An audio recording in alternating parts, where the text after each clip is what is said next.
Yes, please. Good morning to all of you.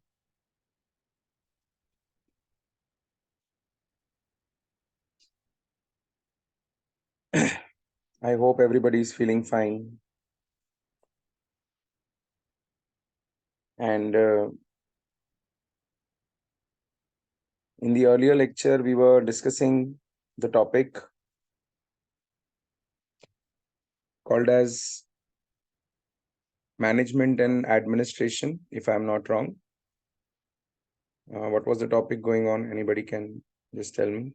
Share capital and debentures was going on. Correct. Share capital and debentures. So in share capital and debentures, I think we had discussed about when a company can issue shares with differential voting rights. So nowadays, companies come out with shares with differential voting rights. So now the question is that in this chapter, there are many more terms which I feel are important. They are relevant from the examination point of view, which we need to know. So let us today begin with issue of shares at premium and issue of shares at a discount. Okay, these are the terms which are given on page number 4.22, issue of shares at a premium and issue of shares at a discount. Issue of shares at a premium, of course, these are all your accounting terms. In your accountancy, you must have heard issue of shares at a premium. What is called as issue of shares at a premium?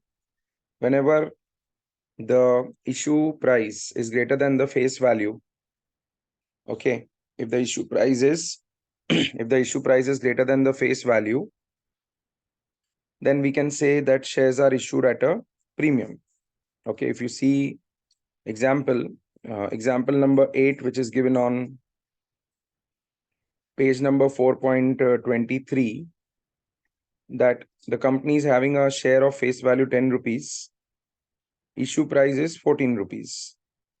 So 4 rupees is called as the premium, which is 14 minus 4. Okay, so nowadays you can see that there is a practical example also given. Nowadays, many companies issue shares at a very high price than what the price of their face value of the share is. So normally this is called as the issue price. Okay, and then thereafter when the trading will start. So initially when the IPO will open under a book building process, when the IPO opens, that time the companies come out with a issue price, which is decided in the book building process.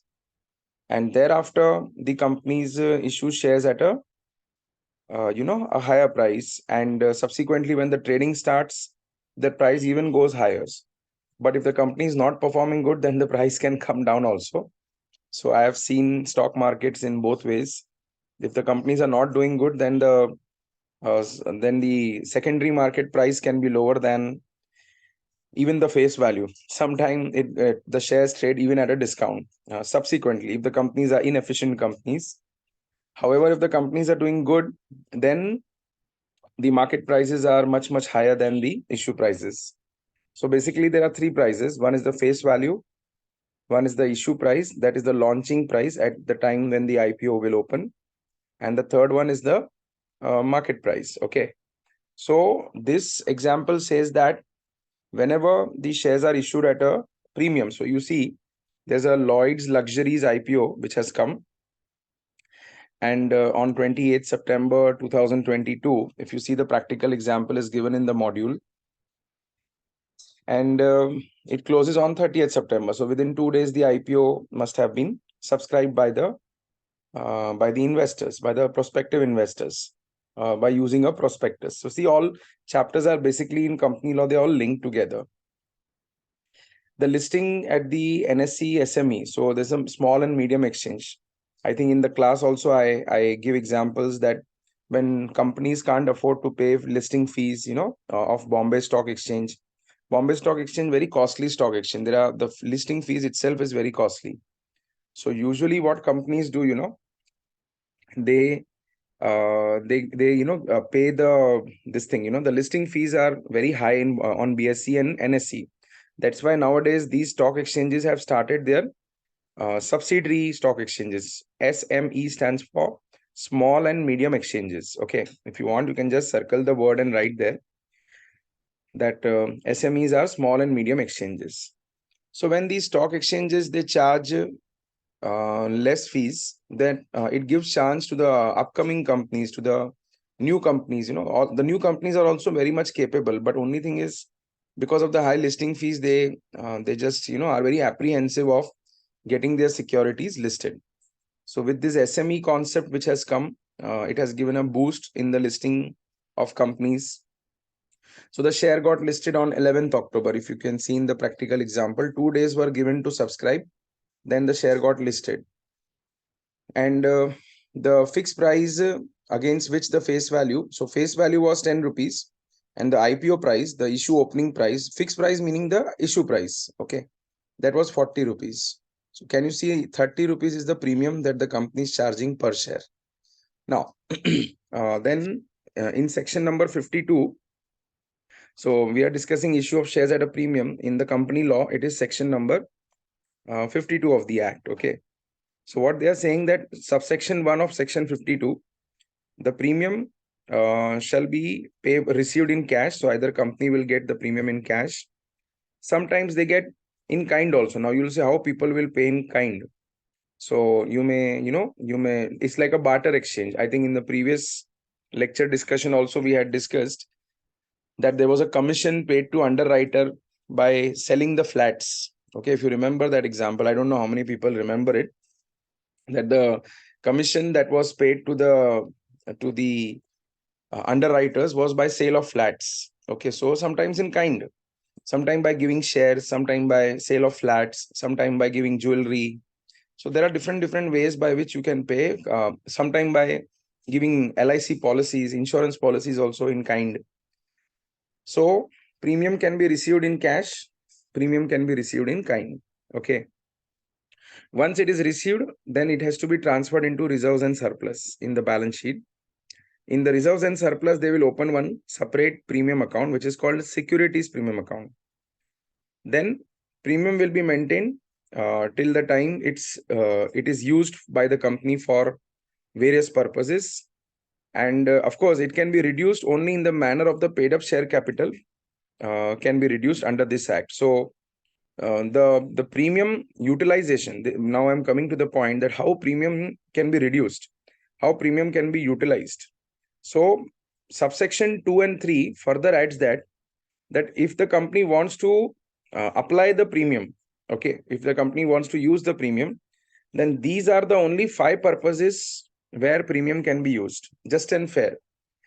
The reduction of the premium is allowed by the experts. So experts will decide, some valuation experts, a chartered accountant, they will advise the company that how the premium has to be used, and the utilization of the premium should be just and fair. Okay, proper utilization. See, all the words which I'm saying, they're written there in the module, so you have to underline them. Okay, then the premium that is utilized for 5 purposes. See, there is no 6th purpose, there are only 5 purposes. First purpose, issuing fully paid bonus share. Okay, is the first purpose, fully paid bonus share. Second purpose, writing off preliminary expenses. Preliminary expenses are, that before the company incorporates, all printing of memorandum, articles, all those stamp duty, etc. They are all preliminary expenses. So you can utilize the premium there as well. Then writing off any issue expenses. Issue related expenses can be like commission paid to the underwriting agent, discount allowed on issue of shares. However, I'm coming to the discount point in the subsequent section number 53. This is, we are discussing is section 52, premium. But then there is a discount section. Discount section says that only there is one exception, which I'm guessing that since you people are doing revision lecture now, you people know that only, apart from the sweat equity issue, no other company is allowed to, give shares at a discount. Companies are not allowed only. because the logic is of Mr. Warren Buffett. What Warren Buffett says, the world's richest investor, that don't sell something cheap which you are good at. Okay. So companies are good at business, commercial activities. So why would they sell the shares at a discount? So no companies are allowed in company law. They follow Warren Buffett concept that we will not sell shares at a discount. We will sell shares at a either par amount, or we will sell it at a premium amount. Okay. So yes, creditors are also allowed. Like if you can elaborate a little bit, Shashank, write in detail. So fully paid shares premium can be used for issuing fully paid bonus shares. First thing. Second thing, preliminary expenses writing off. Third thing, issue related expenses like discount, commission, etc. Premium payable on redemption. Okay, premium payable on redemption of what, sir? Debentures and preference shares. Then I will go to section 55. In the order only we are discussing 52, 53, 54, 55. So the 55th section that I'll discuss is premium on this preference share section. We'll come to that section also. And then you have premium payable on redemption, and then buyback. You can use the securities premium amount for the buyback of securities. Okay. So subsection 3 says that it has an overriding effect on 1 and 2. It restricts the application of premium in the case of such classes of companies as whose financial statements will comply with the accounting standards which are prescribed under the Companies Act. Wow, Shashank remembers the exception point that for restructuring of companies under the RBI regulations. Yes, very good. I'll come to that point, Shashank, in some time. Excellent. This shows that you have studied my notes properly. Thank you. So yes, so your financial statement should be audited. Okay. The application of premium is subject to the fact that the companies whose financial statements comply with accounting standards, they are properly audited. Those companies can only make, or in other language, subsection 3 further adds that if you are Ind AS compliant company, now many companies have to follow Ind AS also. So such classes of companies as may be prescribed whose financial statement comply with accounting standards, now known as Ind AS, under 133. The purpose of premium can be for issuing fully paid bonus share, for writing off commission, discount, and buyback of shares. So there are Ind AS compliant companies which have to fulfill the three main reasons of issuing utilization of the premium, and rest or the companies can apply the securities premium for 5 purposes. So 5 purposes for all companies and 3 purposes of application of securities premium for Ind AS compliance companies. Tell me, have you understood or not? Everybody is clear, sir? Premium? Perfect, sir. Please show thumbs up. Yes, sir. All the people. Yes, Shashank. Very good. Everybody is clear, sir? Come on, please acknowledge thumbs up.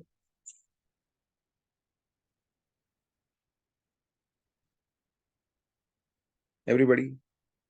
Yes, Shushmita, very good. Bharat.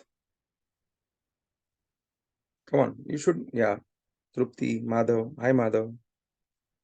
Yashaswini, Sonia, Pratiksha, very good, super. Siriksha, very good. So this shows that you all are attentive in the class, lectures. Chaitra, Shashank, you all are attentive in the class and concentrating on the lectures. Yes. So prohibition of shares, prohibition on issue of shares at a discount. Let's go to the next section. 52 is over, 53 we are starting. Tell me, what is 53 section talking? When will the company issue shares at a discount? Tell me. When the issue price is lower than the face value. Correct, sir? When the issue price is lower than the face value, then the shares will be issued at a discounted price. Okay. So discount is basically the differential amount between the issue price and the face value. Here the issue price is lower than the face value of shares. Let's look at the example given on 4.25, next page. The share face value is 100 rupees, is issued at a lower price of 95 rupees. So 100 rupees share issued at 95 rupees. So the differential amount of 5 rupees will be allowed as a discount by the company. So sir, discount is basically an expense. Okay. So it is an expense, so it has to be written off. But then subsection 1 of the section number 53 further adds that the companies who are issuing shares at a discount, the company can only issue shares, that is sweat equity shares, at a discount. No other company, no other type of share can be issued at a discount except sweat equity shares. I think this, you know, everybody knows about this. And if the company gives any shares at a discount, then the issue will be termed as a void issue. Okay, so it's underline the word void. However, if the company is issuing shares for converting the debts into shares in respect of any statutory resolution plan, I think I had explained you to pay the creditors. That is what Shashank was also saying sometimes back. Debt restructuring scheme, if you want to pay to the creditors under a debt restructuring scheme, or any statutory resolution plan, something like a winding up plan. When companies wind up, they have to prepare a winding up and liquidation plan. That time you can give shares at a discount. So this is an exception to the general rule, apart from sweat equity shares. So subsection 2A is newly inserted, okay, as per the Companies Amendment Act 2017. Subsection 2A. Subsection 2 says that if the issue of shares is at a discount, then it is a void issue. But 2A says that if you are issuing shares under a statutory resolution plan or a debt restructuring scheme, then it is allowed. And this should be as per the guidelines of the RBI under the RBI Act 1934, Banking Regulation Act 1949. Okay, sir. Subsection 3 further provides penalties. If the company fails to comply with 53 section, then you have to pay the penalty. What is a penalty, sir? A penalty is very simple. If you are a defaulting officer, then it is the amount equal to the size of the issue of shares at a discount. So up to the amount equal to the amount raised through the shares issuing at a discount. So whatever amount you could raise by issuing shares at a discount, 95 rupees in our example. So that 95 rupees entire will be a penalty. Okay. Or 5 lakh rupees, whichever is less. So they'll compare it with the 5 lakh rupees. That means if the issue size, I presume that the issue size is normally more than the 5 lakh rupees amount. So at least 5 lakh rupees is the minimum penalty that the companies have to bear. And what is the penalty on the company? This penalty was on the officer. Now what on the company? Refund all the monies along with interest of 12% per annum from the date of issue of such shares. That means the day when you issued these shares, from that day onwards, refund the entire proceeds and along with the 12% rate of interest. So imagine, so company have to refund the money, pay the interest, 12%. This can come as an MCQ question. And officers have to bear the amount that is raised, or 5 lakh rupees, whichever is less. So 5 lakh rupees minimum officers will have to bear the penalty. Tell me, 52 and 53 section, both are clear, easy, and both are important. Let's go to section 54, sweat equity shares. Now, what is sweat equity shares, sir? Let us understand sweat equity shares. Yes. This came in recent exam, sweat equity shares, so I'm marking it important. What are sweat equity shares? Sweat equity shares means, according to section 2, clause 88, a sweat equity shares is a equity share which is issued to the director, to the employee, at a discount or a consideration other than cash, for they are providing know-how. They have provided us know-how, that means knowledge they have given us, making available any rights in the nature of the intellectual property rights or value additions by whatever name called. So basically these people have given us their knowledge. Sweat equity, sweating. So sweat equity shares means the employee is a hardworking employee. So as a token of reward, as a token of appreciation, in order to retain these people, we will have to give them some sweat equity shares. Okay. So sweat equity shares are basically given because employees have to be retained in the company so that in future also they can hard work for the company. So normally sweat equities are sometimes treated as perquisites. I don't know if you have heard in your taxation subject that sweat equities are offered as perquisites also. Sometimes some companies do that. So there is a valuation expert. Yes, very good. So there is a valuation expert who comes and who values the amount of sweat equity shares that can be issued to the employee by way of perquisites.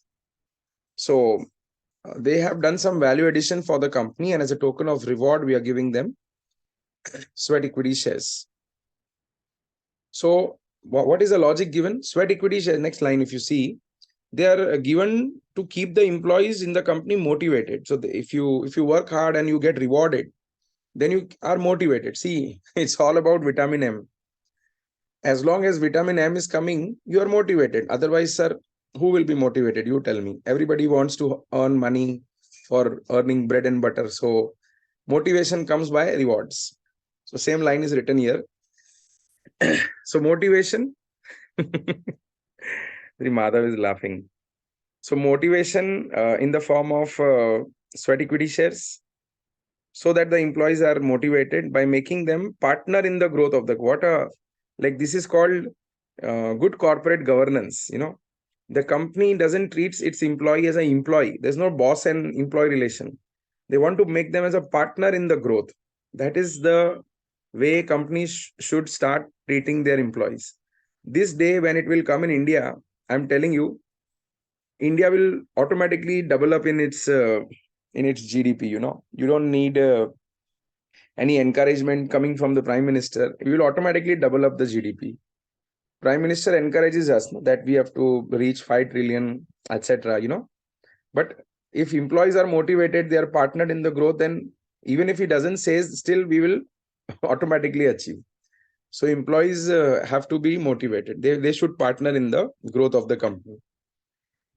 And don't compare sweat equity shares with ESOPs because there are multiple differences between both concepts. I think on the board itself, I write so many differences. Okay. Any student is there who can even tell me two differences. I have written many differences on the board when I was taking physical lectures at Trisha. I had written many differences. Anybody can tell me what are the differences? Yes.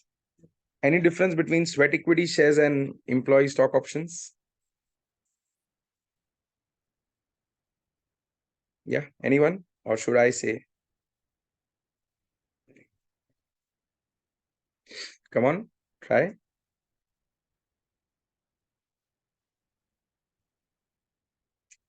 Difference between sweat equity and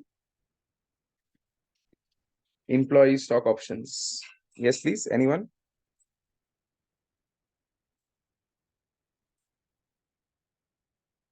Correct. Sweat equity shares have voting rights. Very good. ESOPs do not have any voting rights. Very good answer. This is given by Yashaswini. Yes, very good. Then Srinidhi. Hi, Srinidhi. How are you?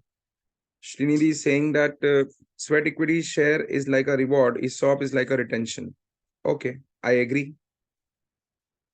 Both answers are correct. So sweat equities are like rewards and ESOP is like a retention.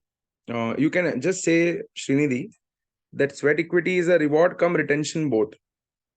And ESOP is a mere retention because it is not a reward. Since we only see potential in our future employees when we give them ESOPs. Yeah. So I think you all people know what is a major difference between main is the voting right difference because sweat equity shareholders have voting right just like normal equity shareholders. See in the box there is one line written below section 52 54 subsection 2. There the holders of sweat equity shall rank pari passu. Okay, pari passu meaning on same grounds, equal footing. Pari passu is a Latin phrase which means equal footing. So sweat equity shareholders will will be ranking on equal footing. Okay. Conditions for issuing sweat equity shares. Section 54, subsection 1 further adds that the conditions are, first of all, the share issue should be out of the already issued shares. Okay. Second, you have to pass a special resolution whenever you're issuing sweat equity shares. So it should be by way of a special resolution. Please underline special resolution. Many students write ordinary resolution. Okay, so already issued shares, special resolution. Sir, tell me, when you pass a special resolution, what is the extra thing that you have to give along with special resolution? Anybody remembers? I had said that.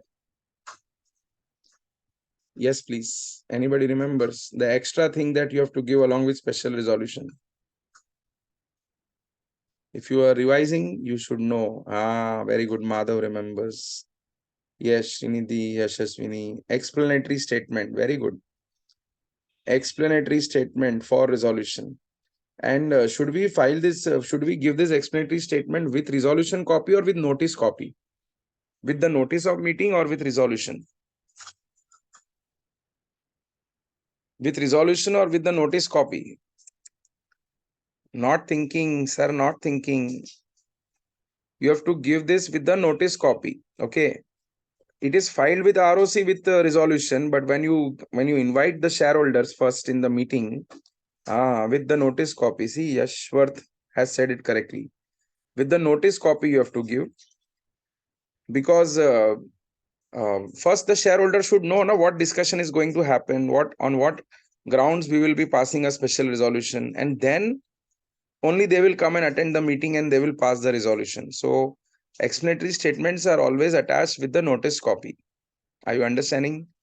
Future you have to specify that this will be the price, this will be the number of employees who will be given sweat equity shares, this will be the class of directors who will be offered sweat equity, this will be our issue price of sweat equity. So it has to be given with the explanatory statement, and the explanatory statement has to be given first, then the meeting will happen. And then when you do filing of the resolution with ROC, that time you have to file along with the resolution plus the explanatory statement both. Have you understood or not? Okay, so it has to be always given with the notice copy. The explanatory statement always go with the notice copy. Okay. And then the sweat equity shares should be as per the applicable laws and regulation. The issue should be as per law and regulation. Tell me, if it is a listed company, listed on recognized stock exchange, then which law it will follow, sir? Which regulation it will follow? It will follow the SEBI regulations, correct or not? Which are made for sweat equity shares. Correct. Very good. Srinidhi, very good. Then if it is other than listed company, then it will follow rules, since company law is a rule based law. Sushmita, very good. So if it is other than listed company, it will follow rule number 8 of the company's share and debenture rules 2014. Okay, sir. So these are the points that you have to keep in mind for sweat equity shares. There is a very much fantastic question given as a true and false question.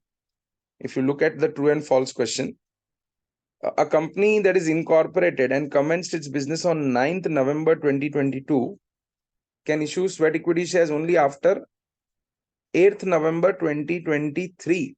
Sir, that 1 year restriction, if you remember, I told you in class also that now there is no such restriction there, and I had cancelled that line in my notes with the proper highlighted thing. I had cancelled the line that now that 1 year restriction has gone. Even if you have started your business today, maybe after 2-3 days also you can issue sweat equity shares. So the age limit of the company is now not important. Okay, you are 1 year old company, you are 6 months old company, you can issue sweat equity shares. Tell me, have you understood or not? All the provisions are clear, sir? Sweat equity shares. Yes, Srinidhi, very good. Yes. And the employee meaning only permanent employees are given sweat equity shares. Okay. Whether you are working in India or whether you are working outside India, only you are given sweat equity shares. Then directors of the company, those who are whole-time directors can only be offered sweat equity shares. Then even subsidiary company employees can be given sweat equity shares by the holding company, or holding company can be giving sweat equity shares to the subsidiary, vice versa also, whether the employees are working in India or outside India. And then they have defined the word value addition. In the definition of section 2 clause 88, there is a word written value addition. So they have defined the word. What is value addition? Value addition is nothing but the benefits that employee has given to you, anticipated benefits, economic benefits, actual benefits, which are derived by the company from that expert person. Okay, so for that reason, we are giving sweat equity shares. And the employee has given intellectual property. So he has used his brains for the success of the company. To such person only we are giving sweat equity shares. And for a consideration is not paid or included in the normal remuneration payable under the contract. So we are giving him by way of a perquisite. It is not a norm. Giving sweat equity is not a normal remuneration. No, sir. Don't get confused. If a company gives sweat equity share, it is not a normal remuneration that a company is giving. It is just that this is like a perquisite, extra. If you work hard for the company, and company, if it recognizes your efforts, some companies don't recognize. They're shameless companies. Okay. So they don't offer sweat equity shares. But some companies do recognize. So only those give you sweat equity shares. Then special resolution, I think I told you, should be passed. And the limit on issue, this is a good point. During the year, the maximum limit on the issue of sweat equity shares will be how much, sir? 15% of the existing equity share capital or shares of issue price of 5 crore rupees, whichever is higher. So 15% of your equity share capital only in 1 year you can offer as a sweat equity shares, not more than that, because then shareholders will also say, if you give all your shares to the employee and director, and that also at a discounted price, then what about us? Okay, that's why you have to take a special resolution from shareholder, because here 75% shareholder should agree that you can give sweat equity shares. Then only sweat equity shares can be offered. Correct or not? So sweat equity shares will be given, and that will be given as per the 15% of the paid up share capital or the issue value of 5 crore rupees, whichever is higher. That also you should remember. And the sweat equity shares, the issue, cumulative issue at all the previous issues, that means this is lifetime limit, okay, shall not exceed 25% of the paid up capital of the company at any time. So I think two limits you have to underline. In one financial year, it is how much, sir? In one financial year, it is percentage or 5 crore rupees, whichever is higher. Issue value should be 5 crore rupees or 15% of the paid up share capital, equity share capital, whichever is higher.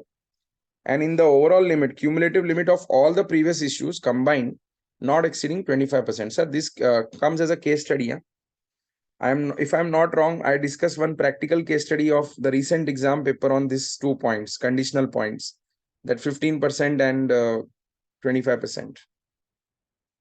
I think it came in last year paper only, May 2023. Then once the sweat equity shares are given to the people, then they can't take an exit. They have to be holding that sweat equity. They may leave the company, that is okay. See, remaining in employment is not important. The important condition is that there is a lock-in period for sale of sweat equity shares. And you tell me, once the sweat equities, now student asked me a doubt on this, sir. If the person after receiving sweat equity leaves the company, then let him leave the company. But company did its job of giving you the reward. Okay. Company was not a shameless company. It gave you the reward. Now thereafter, if you don't want to continue, you can exit. But there is a lock-in period. You can't sell the sweat equity shares. Even if you take an exit from the company, you can't sell the sweat equity shares. So if you see, they have given one point there, that sweat equity shares issued to the director and employee shall be locked in, non-transferable, for a period of 3 years from the date of allotment. That means even if you leave the company, you can't transfer these shares in someone else's name, and you can't encash them. Okay, you have to keep it as sweat equity shares only, as a certificate. You can't encash the sweat equity shares. And then they will call an expert person to do the valuation of sweat equity shares, which will be valued at a fair price. Always remember, fair price means the market price. Okay, they've given it also that the quoted market price, which is in the active market, are the best evidence of the fair value at which the sweat equity shares will be issued. That is the measure of the financial instrument. So sweat equity share is a financial instrument, and the quoted market price will be taken into consideration. Okay, this is how they do the valuation of sweat equity shares, and it will be done by a registered valuer, as I told you. The registered valuer will also compute the know-how, the intellectual property rights that the employee has given to the company, whatever value additions he has made in the company. And then he will issue the report. He will issue the report. This valuation measure will be written in the board report also. So when the board of directors subsequently issue the board report, this valuation measure will be given. A justifiable valuations will be given. And then they are saying about the treatment of non-cash consideration. Non-cash consideration, whenever sweat equity shares are issued for a non-cash consideration on the basis of the valuation report, then they will treat it as per the valuers, registered valuers suggestions. Okay, they'll be treated in the books of accounts in the following manner of the company. In the form of non-cash consideration, depreciable or amortization asset will be carried to the balance sheet, and other than above, it shall be recorded as an expense. So whatever is the non-cash consideration, what you don't receive in cash, it will be either amortized in the balance sheet or it will be recorded as an expense. So basically, they're talking about the discounted part of the non-cash part, which you don't receive on the sweat equity shares. Either you carry it in the balance sheet at a depreciable amount asset or an amortized asset, or you show it as an expense in the profit and loss account. So I think this is the accounting treatment they have given. Normally, such treatments are given in Indian accounting standards, India's. Director report disclosure, I think I told you in the year in which the issues are made, in the same year's director report, you have to give the disclosure. And then company has to maintain a sweat equity share register in SH3 form. So underline the form number. I think I have told you this form number already. SH3 form at the registered office, the company has to maintain sweat equity shares. Tell me, clear or not? Everybody is clear with the sweat equity part, sir? Everyone? Yes, sir. Very good. Thumbs up, please. Everybody show the thumbs up.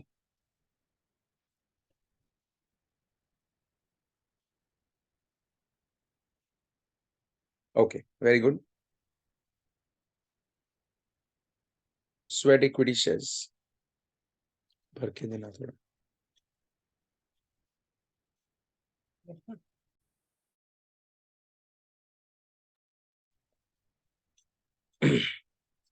Now, we will go to the next part.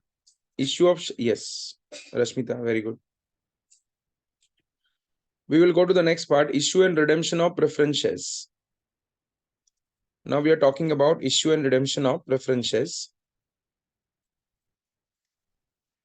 Everyone, please come. Issue and redemption of preference shares.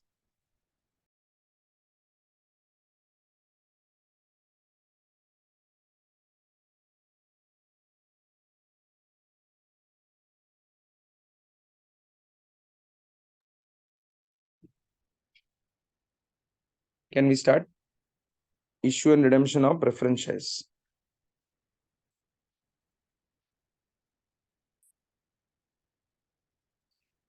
So, what are preference shares? Tell me, what are preference shares? Anyone wants to define preference shares?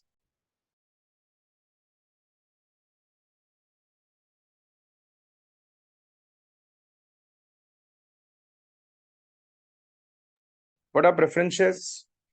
Shares with preferential rights.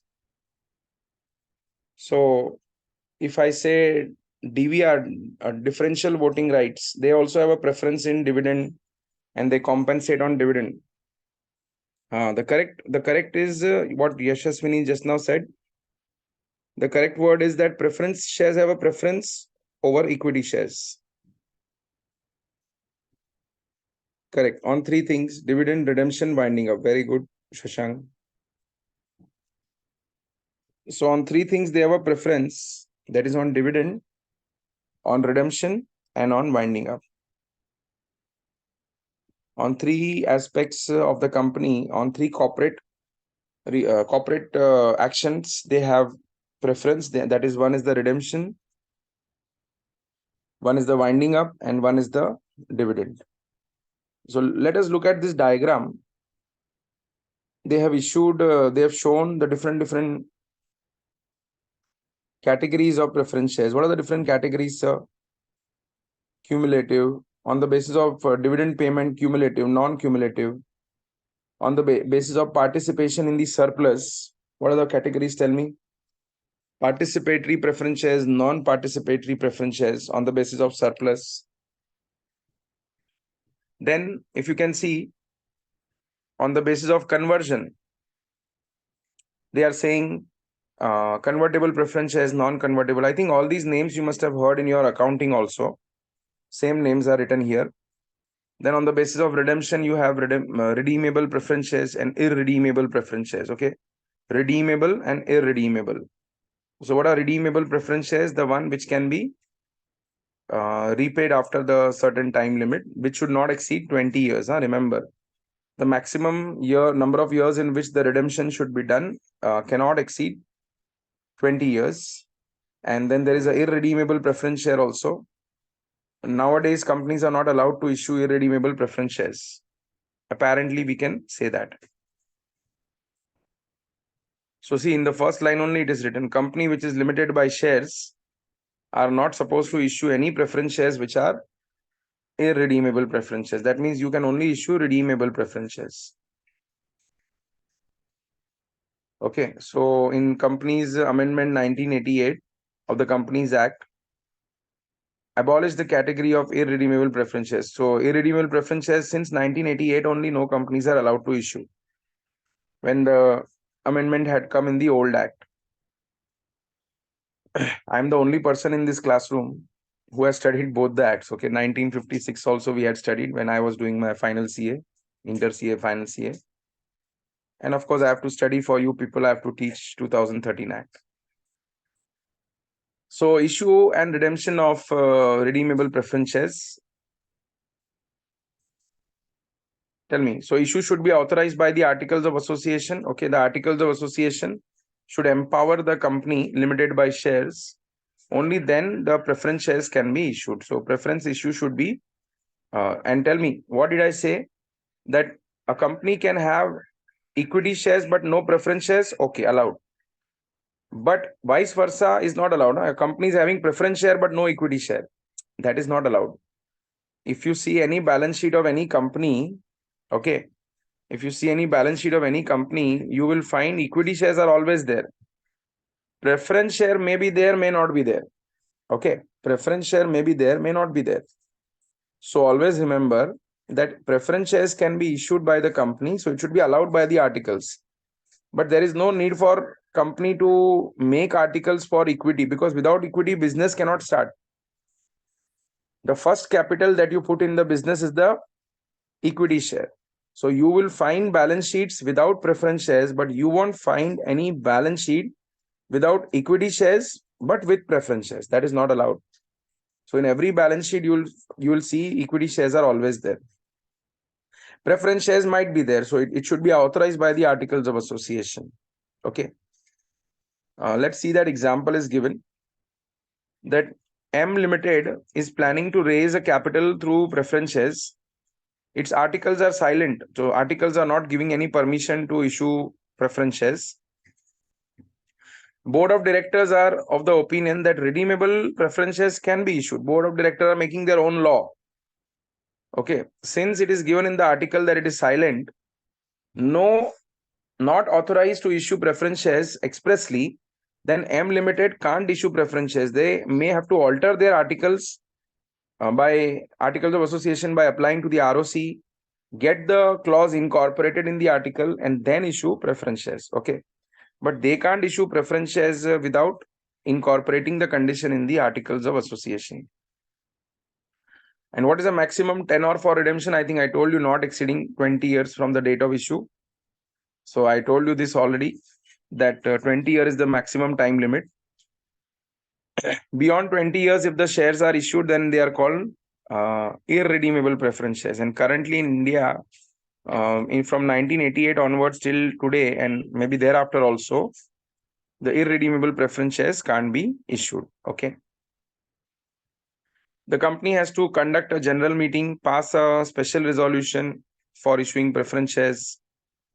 At the time of issuing preference shares, the company should not have any default. So you can't make one type of shareholder unhappy and issue another type of share. Okay, you have to make everybody happy.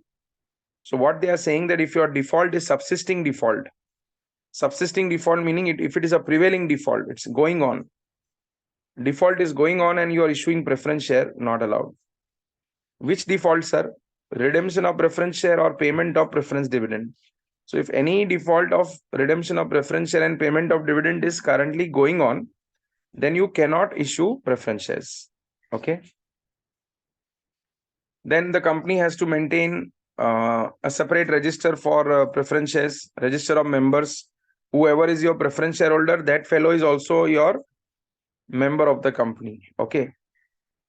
And then the company has to file with the SEBI and even with the recognized stock exchange list of all its preference shareholders. Whoever are your preference shareholder, you have to give it to the recognized stock exchange. So you have to maintain a separate register of member of preference shares, and you have to also submit that list to the recognized stock exchange. What they are saying, exception to the maximum tenure of 20 years. Now, this is a good point. First proviso was inserted in section 55 subsection 2. Read with the explanation to the section 55 and rule number 9, since company law is a rule-based law. For infrastructure projects, underline the word infrastructure projects. For infrastructure projects, we can issue preference shares. So infrastructure projects, the companies which are involved in infrastructure business. You know why specifically infrastructure? First, underline the word infrastructure. Do you know that infrastructure may take longer time to get completed? 30 years, 25 years. So only for infrastructure sector, that 20-year time limit is not applicable. If it is a company belonging to infrastructure projects, okay, it is raising money by way of preference share, that will be utilized for infrastructure projects. Okay. So that it can issue preference shares for a period exceeding 20 years, but not exceeding 30 years. So maximum duration for infrastructure company is how much, sir? Not exceeding 30 years, subject to the fact that at least 10% of the preference shares will be starting to redeem from the beginning of the 21st year onwards, or earlier also you can redeem on a proportionate basis at the option of preference shareholder. So there are many things which I can tell you. This box, you mark it important. There is one exception, that is infrastructure companies. Normally preference shares are to be issued by those companies which are in the business. Normally preference shares are to be issued by those companies which are in the business of any business. You will issue 20-year preference share. Redeemable after 20 year not allowed. Redeemable up to 20 year allowed. But if you are in infrastructure business, then in such cases you can issue preference shares beyond 20 years also. There is an exception to the golden rule, provided that from the 21st year onwards you are redeeming the preference shares. From the 21st year onwards you are redeeming the preference shares. Even earlier you can start the redemption, and at least 10% you should redeem every single year. And for infrastructure company, the maximum time limit for issuing the redeemable preference share will be 30 years. Okay, for other companies it is 20 years, which I told you, but for infrastructure it is 30 years. Tell me, have you understood all these conditions together? Very important point this is. Everybody clear, sir, these conditions? Yes, sir. And specifically only one sector, only one sector is taken into consideration, and that is which sector, sir? Infrastructure sector.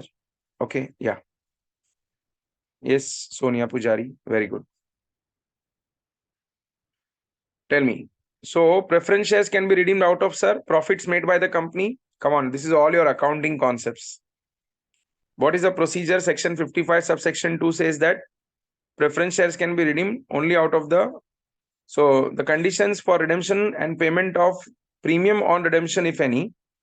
Second proviso to section 55 subsection 2 has been inserted, which says that preference shares can be redeemed out of the profits or out of the proceeds of the fresh issue. And the most punching line, only fully paid preference shares can be redeemed. Which preference shares, sir? Only fully paid preference shares can be redeemed. And you can redeem it out of the profits where a company, where such shares are proposed to be redeemed out of the profits of the company, the sum equal to the nominal amount of the shares to be redeemed out of such profits shall be transferred into a separate reserve, which is called the CRR account. Come on, your accounting concept, capital redemption reserve. Usually you will find the CRR account is created on two occasions. One is the preference share redemption and one is the buyback. Okay, yes or no? When you do buyback also, similarly you have to transfer into CRR account. The amount which is credited into the CRR account has to be maintained in the same sanctity as the paid up share capital. So even if the preference shares are redeemed, the capital will not reduce because the equal amount will be transferred into CRR account. And the CRR can be used in the manner in which the paid up share capital can be reduced. Can I say that CRR account can be used? Can you use CRR account for any purposes? How can the CRR account be utilized for issuing which shares? Further, if they want to issue any shares, can you use CRR for issuing any shares? Any one answer, please? Yes, very good answer. Shushmita, Bharat, bonus shares. Correct. Very good. Shashank, Chaitra, bonus shares. Very good. Fantastic. And bonus share provisions, Trupti, very good. Bonus share provisions are given under section 63, which we are soon coming on. Tell me, have you understood or not? Bonus shares. And this is the way you have to utilize your money of CRR. Tell me, have you understood, sir? All utilization of CRR. If you see last line, subsection 4, the money has to be applied for issuing fully paid bonus shares. So as you people said, underline that, fully paid bonus shares. Last line, subsection 4. Yes, sir. Then there is a small point which is talking about transfer and transmission of securities. What is transfer and transmission, sir? Section 56 to 59. Transfer. I am a shareholder holding share. My name is written in the share capital register. I want to transfer that to another shareholder. Okay. Then it is voluntary transfer by my own wishes, my own desire. I want to voluntarily transfer the shares to some other person. That's voluntary. Sometimes if I'm not a registered, or I would put it this way, that the transfer can happen even by those shareholders whose name will be written, but due to some unfortunate event, suppose Mr. A is a registered shareholder on the members of the shareholder register, and unfortunately he passes away, he dies, then his shares can be transferred to his successor, maybe can be his son, maybe his daughter. Okay, that is called transmission. So transmission and transfer, two words are written there. Circle both the words and write there. Transfers are voluntary. That means if I am a shareholder, I want to give my shares to someone else, then I will voluntarily, by my own desire, transfer my shares. But if I say that Mr. A wants to do transmission, if Mr. A wants to do transmission, so transmission is not voluntary, sir. It is mandatory by operation of law. If the father passes away, then the son or the daughter, whoever is the successor, will automatically get the shares transmitted. So transmission is the operation of law act, whereas transfer is a voluntary act. Okay, so you have to write there. So what are the requirements? Section 56 and 56 to 59 further states that so transfer has to happen between two persons whose name should be entered in the records of the depository. So nowadays everything happens through depository system. So your shareholder name should be written on the depository in whose beneficial interest the shares will be transferred. Then the company has to register the transfer in the name of the transferee. So transferor shares now will be registered in the name of the transferee. And one more important thing, that if it is a case of transmission, that means by operation of law, then another document also has to be filed, which is called transfer deed. Only when you file the transfer deed along with the relevant proof that the person has died, so that death certificate copy, transfer deed copy, all those things have to be executed. Then only the shares get registered in the name of transferee. I don't know how many people remember, but when I was teaching you dividend chapter, in dividend chapter also I have taught you one point, section number 126, dividend kept in abeyance, bonus kept in abeyance. Okay, that if suppose the transferee takes some time to file the registered deed or the transfer document, and in between if the company announces a dividend or a bonus, then the transferee does not receive that amount immediately, because first you have to register, first you have to file the document with the company. A transfer deed has to be filed. So in between you cannot register the transfer. So if suppose in between the registration of the transfer, if the bonus shares are issued, then they are kept in abeyance. As per section 126, three things can be kept in abeyance: dividend, bonus issue, and of course rights issue also. So if a company announces rights issue, bonus issue, or dividend, 120, you have to read section 56 with 126 section together. So the transfer and transmission provisions have to be read together, that in between, if suppose there is a transfer happening or a transmission happening, but the transfer documents are not filed with the company, so in the intermediate period, the bonus shares and the dividend shares, or the dividend on the shares, will be kept in abeyance. ABEYANCE. Abeyance meaning on hold, the company will keep the issue. Tell me, have you understood this point, everybody? How to connect two sections and study? Can I proceed?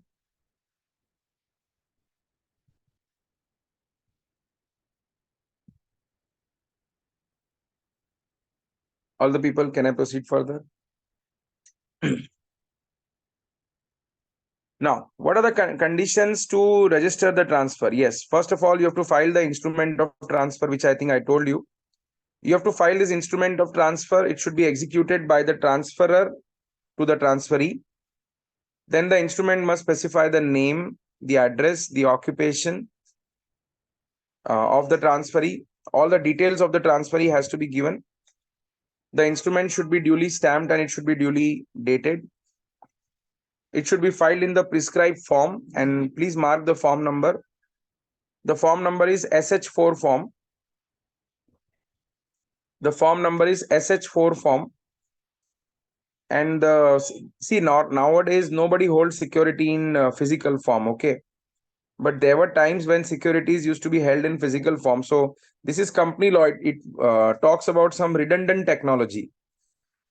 So now you can file this in the physical form also, the transfer deed, and in the prescribed form in SH4 form. Instrument should be delivered, certificate should be delivered within 60 days from the date of execution. So the share certificate should be delivered in the name of the transferee, and also with the letter of allotment that we have allotted you, the transferor shares are now allotted to the transferee. So the allotment procedure should be completed within 60 days. Underline. I think this point I also told you for bonus shares. If you remember section 63, bonus shares, that once the transferee becomes eligible to receive the bonus share within 2 months, there it is written 2 months, here it is written 60 days. So however it is written, you have to write in the same way. Both mean the same only, sir, but In bonus, it was written 2 months. Here it is written 60 days. Then if the section 56 subsection 1 further states that if SH4 form, that is instrument of transfer, has been lost or it has not been delivered within the time limit of 60 days, then the company may register the transfer on such shares as an indemnity as the board may think fit. So then you have to indemnify the transferee, because now he's the owner. The transferee has now become the owner of shares, but it is mistake on the part of the company that it has not delivered the transfer document to the transferee. So it has to now indemnify the owner. So an indemnity bond will be prepared. Indemnity bond will be done. Then it will be vetted by a notary person. Vetting will be done. And then the transfer will be registered. Where application is made by the transferor alone and relates to partly paid shares, then the company shall not register the transfer of partly paid shares. So partly paid shares transfer cannot happen. The shares have to be fully paid up. Okay. So sometime transferor will only say, come on, register it in the name of transferee, but these are transferor is not willing to pay the full amount on the share. It is partly paid up share, but he's asking the company to register the transfer in the name of transferee. Not allowed. Unless the company has given a notice in form SH5 to the transferee and the transferee has no objection to transfer within 2 weeks from the date of receipt of such notice. That means now the transferor does not want to pay the full amount on shares. He's asking the company to transfer partly paid shares to the transferee. So then the company shall first request the transferee that, do you want partly paid shares? Then transferee will say, okay, I have no objection. I will pay the rest amount. And the transferee has to respond within 2 weeks of the receipt of the notice of transfer. And notice of transfer will be given in form SH5. Okay, remember the form number, notice of transfer. Tell me, sir, discussion is clear till here, all the people?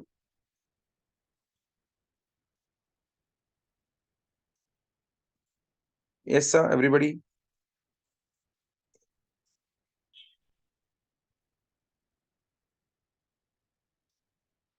Fantastic. Now, do you know that government also have the nominees? Okay, representative. I told you Draupadi Murmu cannot come to attend the meeting. You remember? Section 112, 113 I discussed in meetings chapter. That sometimes this president of India, they also have many, sir, lakhs of shares, crores of worth of rupees shares, they are holders. Of course, that is all public money. It is not president's money. But the government shares are held by the name of president. So their representative also comes in the meeting. Okay, so similar points are written here. That transfer of securities, full exemption about the conditions relating to transfer of securities held by nominees of the government. So all these sections which all these conditions which I taught you in section 56 subsection 1, regarding the execution of the transfer, maintenance of the register, this all things don't mandatorily apply on the 60 days condition. This all things mandatorily don't apply on nominees of the government. Okay, so these conditions nominees of the government don't have to follow. Partial exemption is given with respect to transfer of bonds which are issued by the government company. Only an intimation by the transferee specifying his name, occupation, address has to be delivered to the company along with the certificate relating to the bond. And if no such certificate is in existence, along with the letter of allotment of the bond. So in case of transfer of bonds issued by government company, this is the procedure that the transferee has to follow. No requirement of proper instrument of transfer to be duly stamped and executed by the transferor or on behalf of the transferee. So basically, the moral of the whole story is that if you are a holder of bonds issued by a government company, then you have to just inform the company by a letter or by the bond certificate that we want bonds to be transferred in whose name, whoever name you want to transfer the bonds. So for them also, all the conditions are not applicable. Companies may give partial exemptions. Then, so these are all the provisions relating to the transfer of shares. Tell me, have you understood transfer properly, sir? So tell me, transfer is a voluntary act of transferring one person shares to another person voluntarily. If I tell you the main difference between transfer and transmission, transfer will attract stamp duty. Transmission will not attract stamp duty because transfer happen for a consideration. Transmission doesn't happen for a consideration.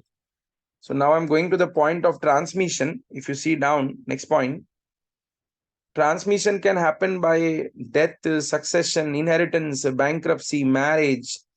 These are all the genuine reasons why transmission can happen. So these all things are not subject to any stamp duty. Okay, no stamp duty because in transmission there is no consideration involved. So no stamp duty gets attracted. Of course, you have to file the transfer deed in the same form as I told you, along with the copy of death certificate. See, it's written there also. Huh? Copy of notarized death certificate copy if the person has died. Now, if Mukesh Ambani transfers Reliance shares to Isha Ambani on her marriage occasion, then he can simply file the transfer document, okay, because no death has occurred there, okay. So you have to only file the transfer documents. Is it clear to everybody, sir? So see, few conditions for best understanding the transmission. Death of the shareholder. If the shareholder expires, then the shares can be voluntarily transferred to his legal representative. In case the shareholder become insolvent, then the shares are transferred to his official receiver. In case if the shareholder becomes lunatic, okay, that means his brains are not working properly. I'm sure you know who's a lunatic person. Sometime after becoming CA also people become lunatic. Okay, so keep your emotions in control. His shares are transmitted to his administrator appointed by the court. So moral of the whole story is that these are some of the cases where transmission can occur. I told you lunacy, death, insolvency, marriage, etc. So Mukesh Ambani will transfer Reliance shares to his daughter, and then he will file the transfer deed with the company. Anybody can file transfer deed. It's not necessary that transfer document has to be filed by transferor only. Transferee can also, as long as they complete the obligation, that is more important. The procedure should be completed. But don't tell me, sir, if a person dies, then who files the transfer deed, sir? How will the death? If a person has died, then definitely his legal representative has to file the transfer deed. Okay. Then the transferor cannot file the transfer document. So then once the shares are transferred in the name of legal heir, then he will be deemed to be the holder of security, deemed owner of the security of the deceased person. Whoever is the legal heir, that person will be the deemed owner of the security. Shashank, this example number 14 is given. Can you read that example? Page number 4.38. Richard Daniel, after having obtained succession certificate, succeeded to rupees 7,000 shares of rupees 100 each allotted to her late father, Alexander Daniel, by Speed Software Limited. To pay off the debt of her cousin, Stesley, she wants to transfer the whole of 7,000 shares to her on basis of a duly stamped instrument of transfer which signed by her as well as Tesley. She has delivered the required documents to the company for transfer of shares. In terms of 56 subsection 5, a company on receipt of duly stamped instrument of transfer along with requisite share certificates and succession certificate shall transfer the shares in favor of Stesley. Thus, even though Richard Daniel, the legal representative of Alexander Daniel, is not holder of 7,000 shares, as per the register of members of the transfer effected by her in favor of her cousin Stesley at the time of getting the transfer deed. So what is happening here? Please understand. Richard Daniel, after having obtained succession share certificate, succeeded 7,000 shares each allotted to her late father, Alexander Daniel, by a of the company called Speed Software. To pay off the debt of her cousin Stesley, she wanted to transfer the whole 7,000 shares to her on the basis of a duly stamped instrument. So Richard Daniel basically got the shares by transfer or transmission. Who will answer this question?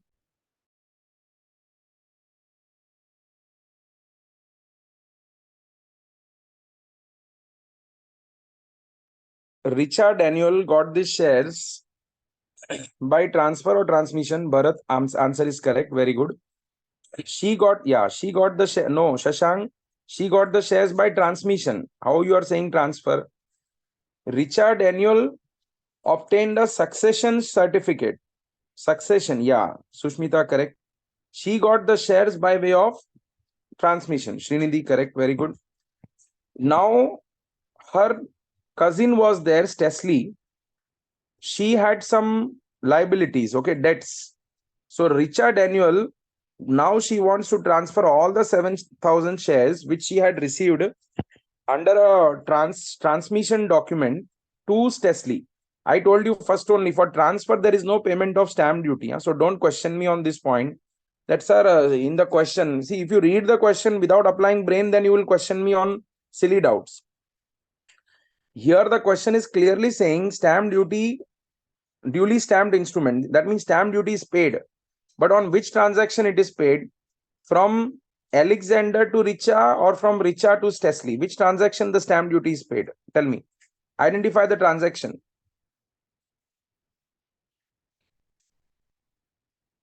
Which transaction the stamp duty is paid?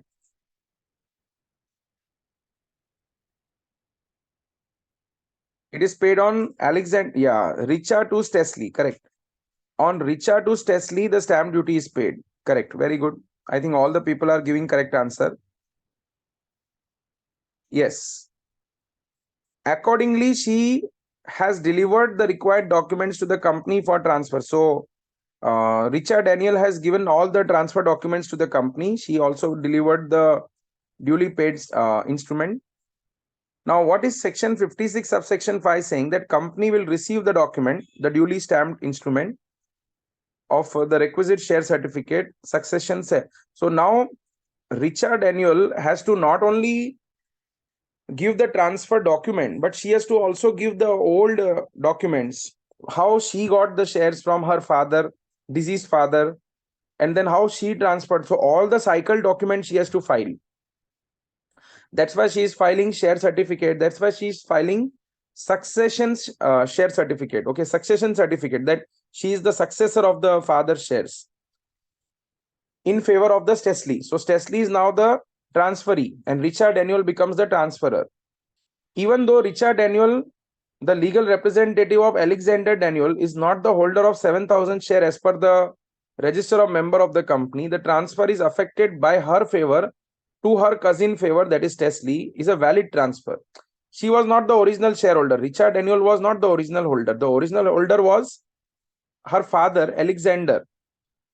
So even though now she received the shares under a succession law of succession, she will be deemed to be regarded as the original holder. And even now if she transfers, that means if Richard Daniel gives shares to Stesley or to any other party, then it will still be regarded as a valid transfer, as if she is the holder. Underline the word as if she is the holder, and write the deemed owner. This is called deemed ownership concept at the time of executing the transfer deed.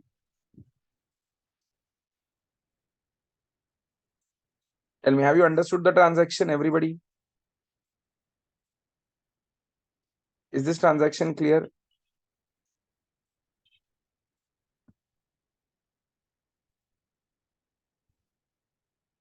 Perfect.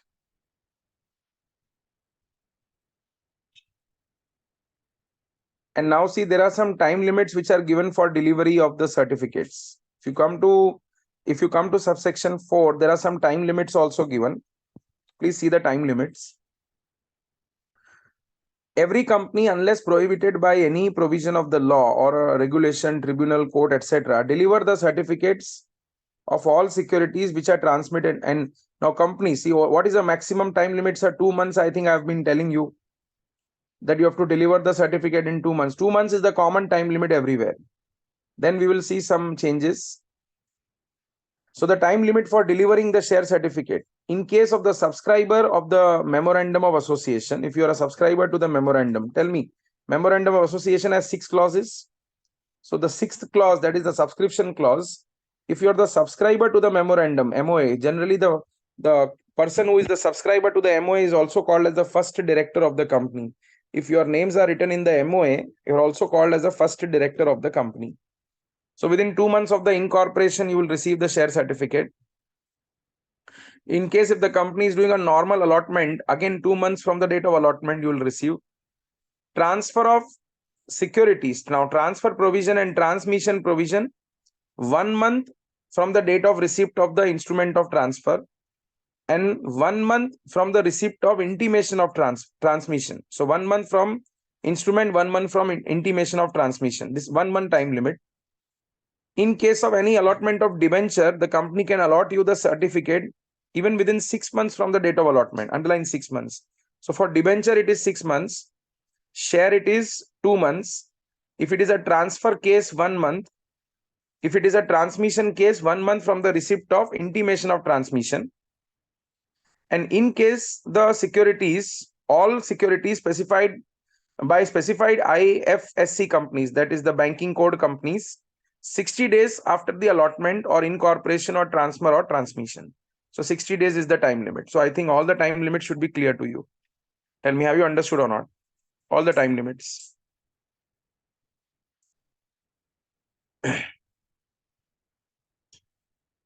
Time limits are clear, sir?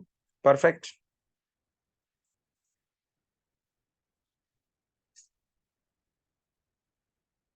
Yes, Srinidhi, Sushmita, very good.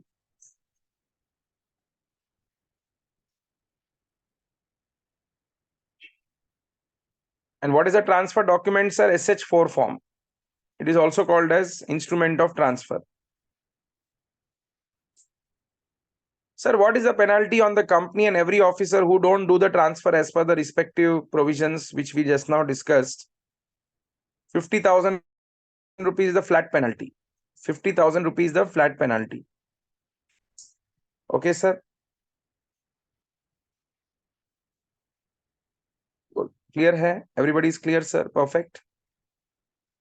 If there is any fraud involved, then section 447 also applies here. Punishment for fraud. Section 447 also applies here.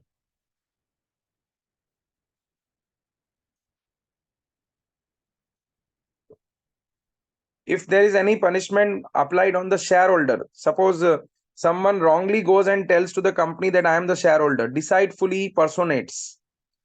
Okay, underline the word deceitfully. Deceitfully meaning by cheating. The word deceit or deceitfully implies by cheating. So if you are by cheating trying to personate yourself as a shareholder, owner of the security, interest of the in the company, that means you're showing to the company that I am the owner, I am having interest deceitfully. Then in such owner, or if you are the owner of the share warrant which is issued, any coupon which is issued by the company, then such person will be punishable with a imprisonment. Underline the word imprisonment of 1 year, which may go up to 3 years also. Minimum 1, maximum 3. Fine, which may be not less than 1 lakh rupees, which may extend up to 5 lakh rupees.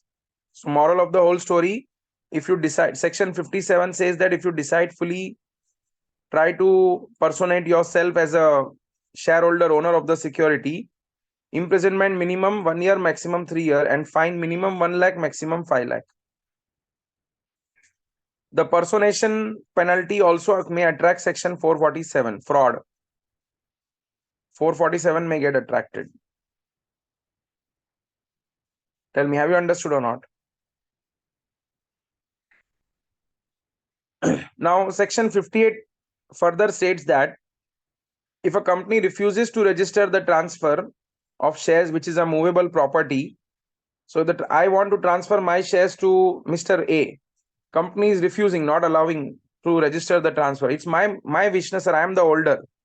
If I want to voluntarily transfer my movable property shares in favor of any other person, how can company stop me? Then if the company refuses to register the transfer, you can prefer an appeal. You can appeal this matter. So you can prefer an appeal. The right of transfer is the absolute right, and it is inherently vested with the ownership of the share. So it is absolute right, inherently vested right. I am the owner of the share. And if the company is refusing to register the transfer, then in the case of articles of association, you can see that the companies are allowed to transfer the shares, but they are purposely, deliberately refusing. And that too, public company shares are freely transferable. Come on, distinguish between private company and public company. Public company shares are freely transferable. One member can anytime transfer the shares.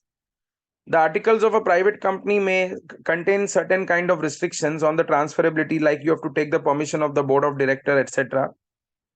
The restriction put by the private company is that of a preemption, whereby the members are required to offer the shares first to the existing members before offering them to the outsiders. Yeah, that's a preemption right, that first, even if you want to transfer shares in a private company, the first is you have to give to the members, the 200 members of the private company. If they are not taking, then go to the outsider. Preemption rights. So section 58 contains that if a company refuses to register the transfer, then you can further prefer an appeal. That how can you refuse my ownership of transferring?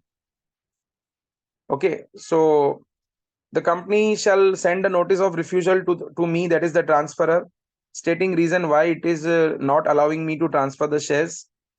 Within 30 days of receiving the instrument or the intimation of the notice, you can make an appeal. Because shares are freely transferable, contract is enforceable in the court of law. So appeal should be made by the transferee. The transferee may prefer an appeal. So who's preferring an appeal? Mr. A, to whom I was transferring the share, to the NCLT, to the tribunal by a private company within 30 days of the receipt of the shares, of the receipt of the notice. I think 30 days is for public company also, 30 days is for the private company also.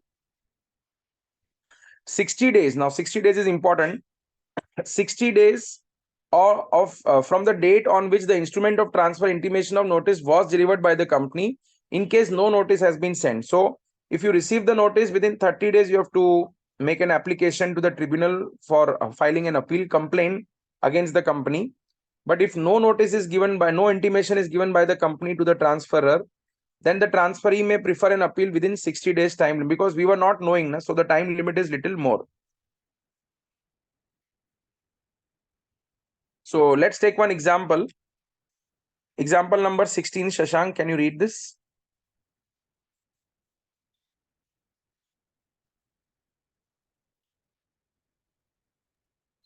An Example 16. application has been received. Example 16. An application has been received by private company for transfer of shares as on 25th November 2022. The transferee did not get any response from the company, hence may advance an appeal to the tribunal by 24th January 2023. Tell me, everybody understood this point, what I'm trying to convey? All the people are clear, sir? Yes, sir. So if you are not getting any response, no intimation from the company, then 60 days is the time limit. So 25th November to 24th January 2023. And if it is a public company, I think I told you the time limit is 30 days. If a public company without any sufficient cause refuses to register the transfer, then you can prefer an appeal within 30 days to the tribunal, or within 60 days of such refusal. Within 60 days of such refusal, provided 90 days time limit is also given in case of the instrument of transfer not intimated to the shareholder. So there it was 60 days in case of private company. If the company does not informs you, then 60 days in case of private company and 90 days in case of a public company. Yeah. To clarify this point, Sashank, please read example number 17, 90 days example.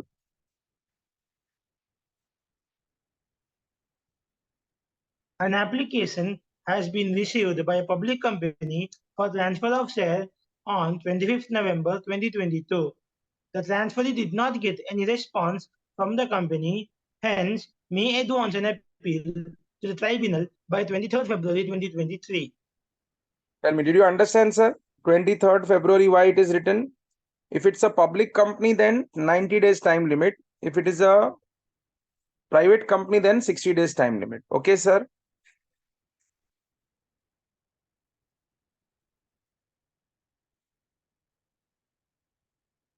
Then order of the tribunal. Now, tribunal will pass the order directing the person to register the transfer, and the company has to register the transfer within 10 days of receiving the order. So less time limit is given. Okay, it's like the electoral bonds issue that Supreme Court ordered to Reserve Bank of to State Bank of India to disclose the names within 24 hours. Who are the parties? Electoral bonds donation have been received by which parties? Okay, so this is that type of order, like within 10 days. See, filing time limit is 60 days, 90 days, but order of the court when it is coming, order of the tribunal when it is coming, within 10 days you have to, the company has to register the transfer in the name of the transferee. Okay, sir. It's like harsh order. And direct the rectification to the register and pay the damages. That means who transferee, whatever damages the transferee has suffered, since the company was not registering the transfer, whatever damages the transferee has suffered, now the company will have to pay the damages also to the aggrieved party. Okay. So within 10 days, it has to register the transfer. So please tell me the time limit. 60 days in case of private company, if no intimation is given, 30 days otherwise. And 90 days in case of a public company, if no intimation is given. An order of the tribunal, registration in the name of the transferee only in 10 days. And also pay the necessary damages which the party has suffered. And if the company contravenes the tribunal order, now if a person contravenes the tribunal order, then the person will be punished with an imprisonment of 1 year to maximum 3 years and fine of 1 lakh to maximum 5 lakh. Same penalty as we discussed above. Tell me, have you understood, sir? All the points are clear.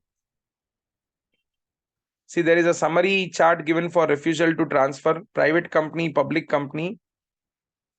Company will give the reasons for refusal. Appeal 30 days, 60 days. And appeal to the tribunal for public company 60 days, 90 days. 30 days with intimation, 60 days without intimation. Public company 30 days, public company 60 days with intimation, 90 days without intimation from the company.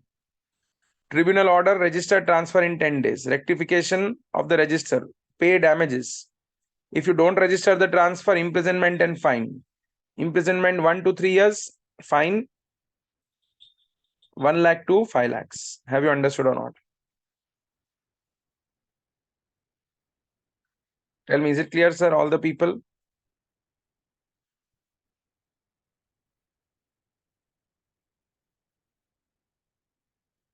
Everybody is clear, sir?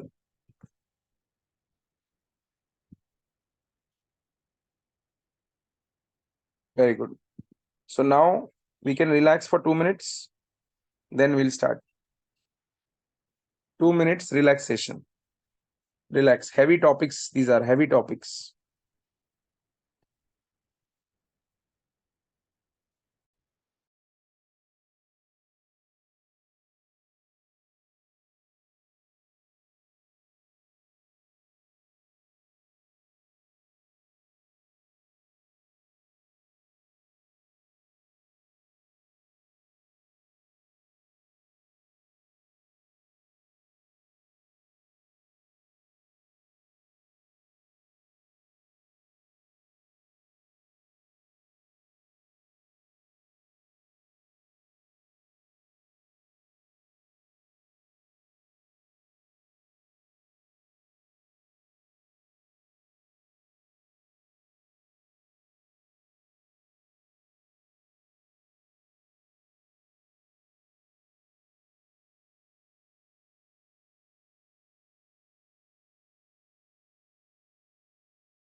Can we start? Ready?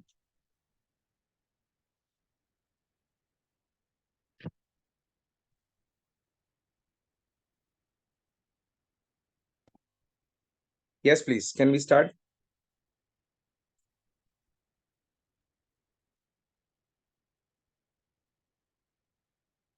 All the people are there.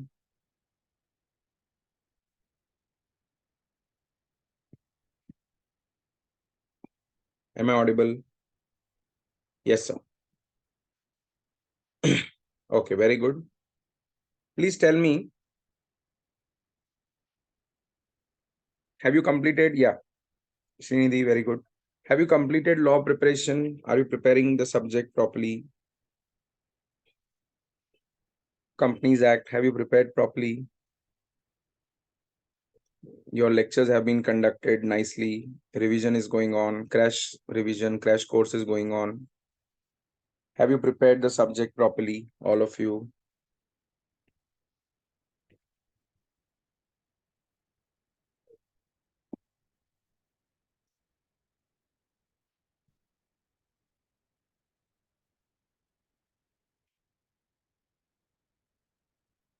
Host, can you make me co-host if it is possible?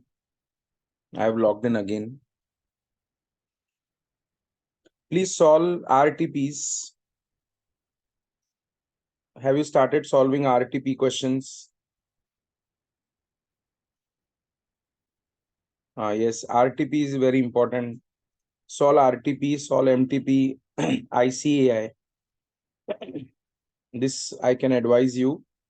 Last 2 or 3 attempts RTP. Yes, 2 attempts RTP done. Very good.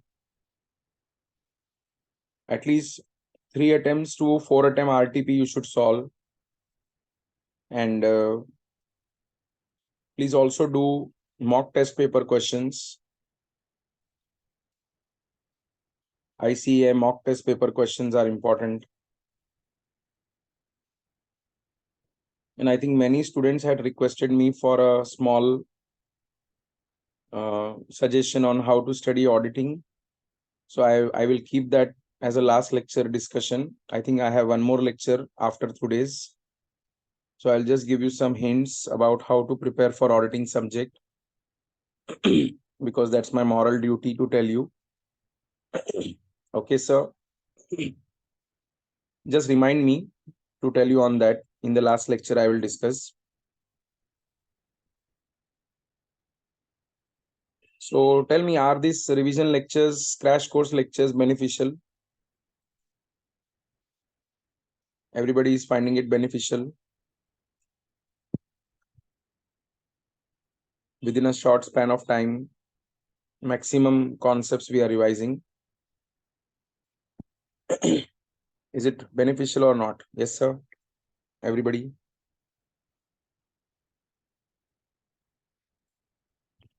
Absolutely. Very good. Superb. So please tell to your other members also, your friends, your relatives, those who are doing CA courses that they should join because this is free. It's not chargeable for you people.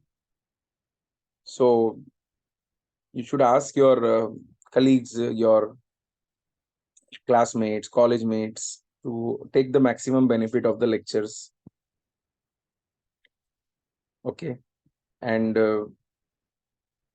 prepare well, keep your mind focused, be alert, stay positive, and prepare well for your exams. It's very, very important. And those 3 hours will be your deciding factor. Okay. What you study throughout the year is okay. But the 3 hours, last 3 hours will finally decide what you do. It's like playing a World Cup match. Okay. If you perform well, the World Cup is yours. So the 3 hours you have to be very, very cautious. Time management is important. Selection of question, I always say that if you want to score marks in CA exam, selection of questions are very important. If you select a wrong question in the exam, suppose you select a lengthy question. Okay. Like I will share one experience that in FM paper in CA Inter, I'm sure you also have that topic, capital budgeting. So never start with that question first. It is dangerous. Take a lighter question, small 4 marks question, like leverages, or some EBIT calculation, some easy question. See, they ask all type of questions in exam. Some dividend calculation where there is a application of formula and you'll get the answer. Mutual fund calculation, calculation of NAV, ratio question, yes, like that way. So these type of question will boost your confidence. Okay, see, we are, as teachers, we are teaching you several things, but one technique that you should inculcate in yourself is learning is important, listening to the class is important, but 3 hours is deciding factor. You may study from the best of the teachers, but 3 hours decides everything. So when your choice of questions is very important. What you select in the 3 hours. So in company law also it is like that. Okay, my suggestion to you is that when you start with company law questions, read the question paper properly and put tick marks that this is the case study I'll solve first. And I am strictly warning you, don't start with MCQs. In no case, no student will first start with MCQ in company law paper. First I'm talking. Other papers also same logic, but company law, don't start with MCQs. Do MCQs later on. In between you do. Because MCQs, the 1 mark MCQs are easy. But the 2 marks MCQs, especially the integrated case study MCQs, they are tough. They are tricky. You may get confused. Some, sir, in this condition, this was told in class, but here they have slightly changed the condition. So what should I do? So in that case, never start with MCQ questions. Remember always, okay? It's my suggestion that I'm giving you. Never start with MCQs. First, you solve the case study question. If any direct question comes in exam, solve that first. And MCQ, you should always do in between. Like first case study, then you get tired of writing case study, 1 hour, full hour you have written. Then for some time solve MCQs, then again come back to case studies. So neither MCQs should be solved in the beginning, nor they should be solved in the end. They should be solved in the middle of the paper. And trust me, if you use this technique, every student will get 60 marks or 60 plus marks in company law. And it is, I am not just saying for the sake of saying, trust me, it's a time tested technique. I did that. I have advised to many students. They have done it. They have succeeded. They have scored exemption. They have got ranks. That MCQ should be solved in middle, not in the beginning, not in the end, somewhere in between. After 1 hour, 1 hour, 15 minutes, when you get tired, then you do MCQs. Always remember that. I will first talk about my subject, that company law subject first. MCQ should be never solved. At the middle of the paper, you should solve MCQs, not in the beginning. Okay, please keep this in mind. If you will score marks, it will be good for us. Na? Like we can say na, that these people are our students and they got good marks. We gave them guidance. So that is the only intention I'm telling you, that never start with MCQs. Is it clear to everybody? Yes, sir. Now we can proceed with alteration of share capital. Fiddling with the share capital, alteration. All the points that I will now teach you will be only relating to one share capital, and that is equity share capital. Section 61, 62, 63, 66, and the most important section 68. Alteration of share capital. I want to first discuss the important ones, because see, we are doing revision lecture. So I want to first take up the important ones. So I will take up 63 and 68 first. We will do all, I will discuss all of them undoubtedly, but we will discuss the important one, which is bonus issue and buyback. Because bonus and buyback mostly come in exam. Any one will always come in exam. So I am starting with 63, bonus. Issue of bonus shares. Please come to that section.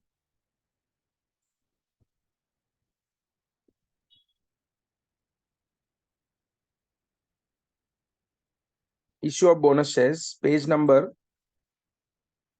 4.55, issue of bonus shares, section 63.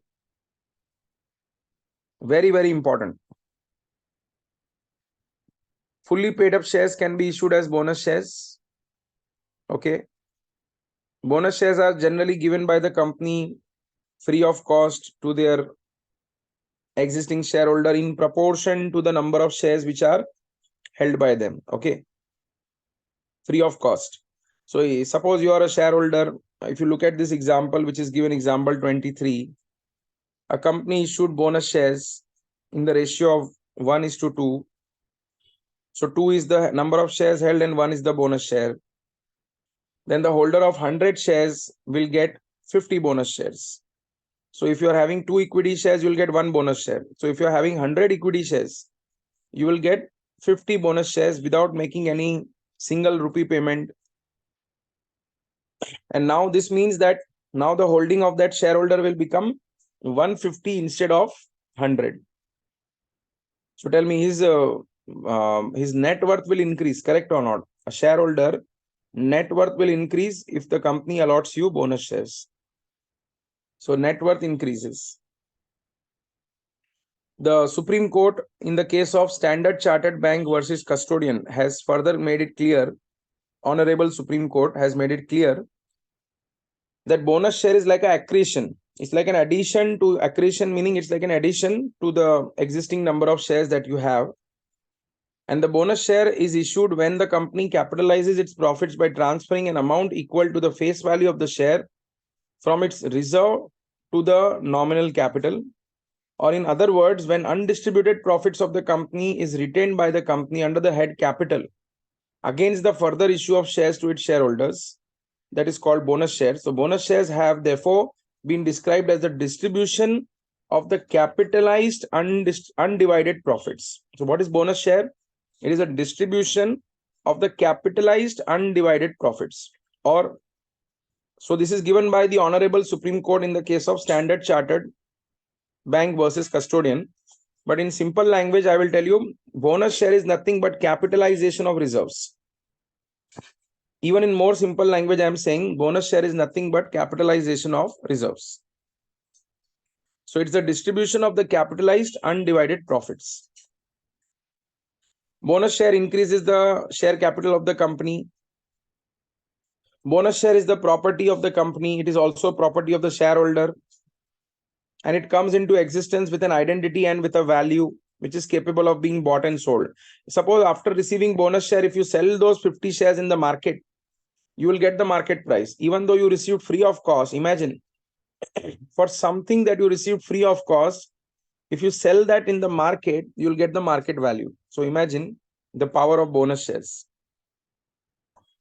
Subsection 1 further adds that the company may issue fully paid bonus shares out of the free reserves other than revaluation reserve, because fixed asset revaluation reserve is not a realized profit. It's unrealized profit. Okay. Only realized profits can be used for bonus shares. Securities premium account. Securities premium we saw today. First thing discussion today was securities premium only. So we saw that. What was the section number? Securities premium. Remember the section number? Anybody? What was the section number? Come on. Securities premium. Yes, please. Yeah, section number 52. Securities premium, capital redemption reserve, CRR also. I think you people only answered that question. That the sources from where bonus, fully paid bonus, only just like preference share condition was given in section 55 subsection 2, here also condition is given that only fully paid bonus shares can be issued to the members. Okay, only fully paid bonus shares can be given to the members. Also, bonus shares shall not be provided by capitalization of reserves which are created by revaluation of the asset. So I think I told you, revaluation reserve is not allowed because it's an unrealized reserve. It's a perceptional reserve. Only bonus shares will be given out of free reserve, securities premium and CRR account, that is capital redemption reserve. Some more prerequisites. Firstly, bonus shares should be fully paid up. Shares which are allotted as bonus shares should be fully paid up. It should be authorized by articles. It should be recommended by the board. It should be also authorized by the shareholders meeting, general meeting. Company should not have committed any default in the repayment of interest, principal amount on the deposits, on the debts. No default should be committed in respect of any statutory dues payable to the in the form of provident fund, gratuity, bonus to the employees. See, you can't make one set of people unhappy and you can't give bonus shares to another set of people, correct or not? Everybody should be made happy. Partly paid up shares cannot be issued as bonus shares. If you want to issue them, first convert them into fully paid up shares. Once the bonus issue is recommended by the board, once the decision is announced by the company, it cannot be subsequently withdrawn. That means you have to then give bonus shares compulsorily. Bonus share cannot be given in place of dividends. I think I told you this, that you are not fooling the shareholder by giving them a bonus lollipop and taking away the dividend lollipop. You don't fool the shareholders by saying this. You tell them that we are giving you bonus shares because we want to give you bonus shares by capitalization of reserves. But don't tell them that, okay, it's no problem. This year we did not pay dividend. No problem. We are giving bonus shares. So it cannot be issued in lieu of dividends. That should not be the statement of the company. Okay, so it should be given out of the capitalization of profits. Fully paid bonus shares can be issued to the shareholders. There's a true or false question given that bonus share can be issued to partly paid shares in proportion to the paid up value. False, na sir. Bonus shares can be only issued against fully paid shares. So if the equity shares are fully paid, if they are not fully paid, first make them fully paid. Announce the calls, receive the call money, and then issue bonus shares. Okay. Then, as far as the bonus issue is concerned, the bonus issue may result into, the capitalization of the reserves. It is given out of the capitalization of the profits. So you have to capitalize your profits when you're issuing fully paid bonus shares. Tell me, entire discussion is clear on bonus shares, sir? Perfect. Everybody is perfect, sir?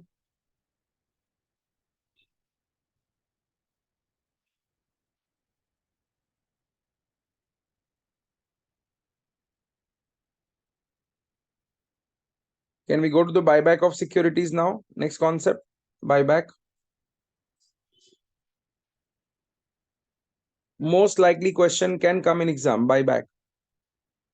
Most likely question can come in exam. Yes, sir. Power of the company to purchase its own shares or securities. So I think section 68 gives that power to the company, that the company can purchase its own shares from the open market. Buyback is nothing but it is the opposite of issue of shares. When a company issues the shares, it is giving the share and taking money from the shareholder. Buyback is reverse of that. In case of buyback, the company is giving the money and taking back the shares from the shareholders. Yes or no? So what is buyback? It is a reacquisition by the company of its own securities. So when company reacquires its own securities, it is called buyback. Why will the company reacquire? Because company wants to increase its EPS artificially. Management's stake was getting diluted. It wants to regain its stake, regaining the stake. That's why also company can announce buyback. Buyback can be done out of free reserve, securities premium, proceeds of fresh issue.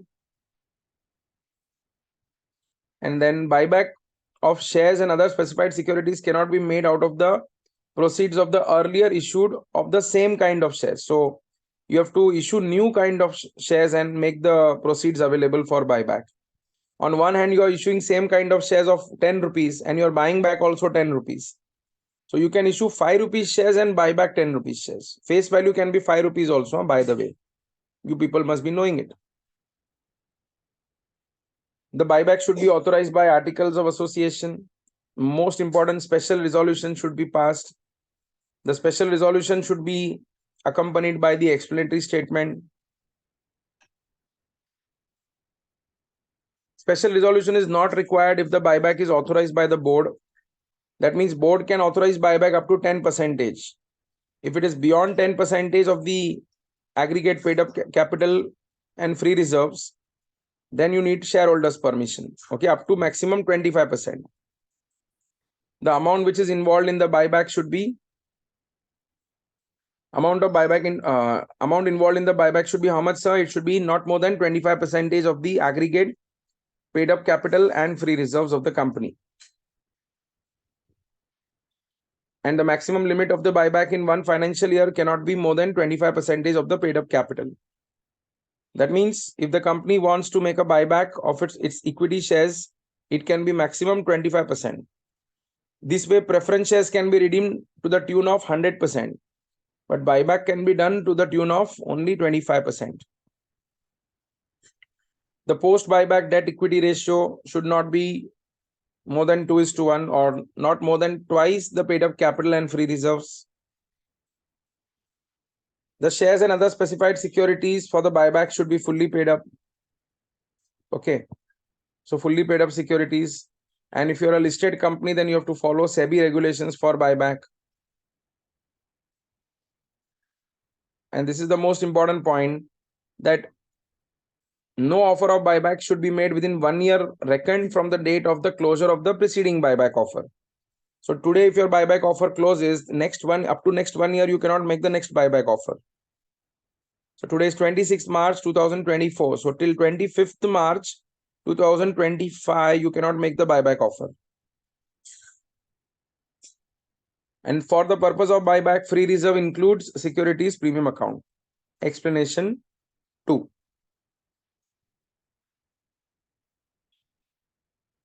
Buyback, there is an MCQ question given. Buyback with board resolution is allowed if the amount involved is not exceeding how much, sir? Up to board resolution, passing board resolution, amount involved in buyback should be not exceeding how much, sir? Yes, 10% of the paid up share capital and free reserves of the company.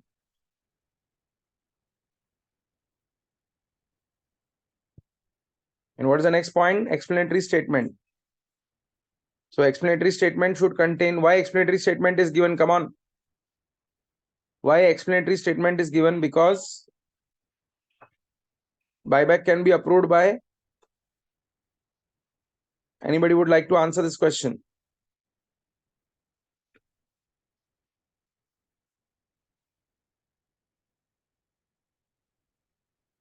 Sir, explanatory statement I'm asking, you are saying board resolution. Only by special resolution. Ramesh, very good answer. Only by special resolution. Sir, if buyback is approved by shareholder, it is exceeding 10%, less than equal to 25%. Explanatory statements are passed because explanatory statement is to be filed with ROC and it has to be given along with the notice copy because it is a special resolution passed by the shareholder. Shashank, why you are saying board resolution? It is a special resolution. Yes or no? So the explanatory statement should give full and complete disclosure of the buyback, of all the material facts, necessity of buyback, why you are doing buyback. This will come in exam. Huh?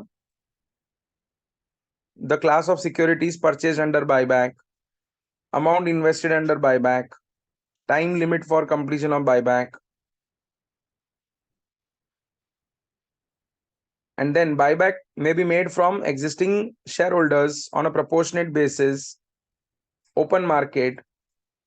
The securities which are issued to the employees of the company pursuant to the scheme of stock option sweat equity. So all these are various sources from where you can make the buyback. Existing shareholder on a proportionate basis, open market. Open market if it is a listed company. Open market is not open for private companies. Please. Buyback can be made by private companies also, but not from open market. They can make from existing shareholder. Then if you have given any employees the securities of the company by way of ESOP, stock option plans, or sweat equity issues, from them also you can do the buyback. Since the company is a cash rich company, therefore it makes the buyback. Okay, sir. Since the company is a cash rich company, therefore it makes the buyback. So after buyback, it should not happen that all the cash you have given to the shareholder and you are insolvent now. You're not in a position to pay your liabilities also. So therefore, before you make the underline before you make the resolution to buyback securities, before you pass the resolution, the company has to give a declaration of solvency, and such declaration will be given in SH9 form, which is verified by a affidavit. And who will give this declaration? The BODs, the directors have to give this declaration. So at least 2 directors have to sign the declaration. One is the BOD, normal director, and one should be, of course, the managing director if a company has a managing director. Or if no managing director is there, then 2 directors can also sign. So form number SH9 has to be signed, and affidavit should be given that the company will be buying back the securities, and the company will not be rendered insolvent for a period of 12 months from the declaration of the solvency statement. That means till next 12 months you will have sufficient money to pay off your current liabilities. Yeah, example number 27. Mark it important, example number 27. Shashank, can you read that?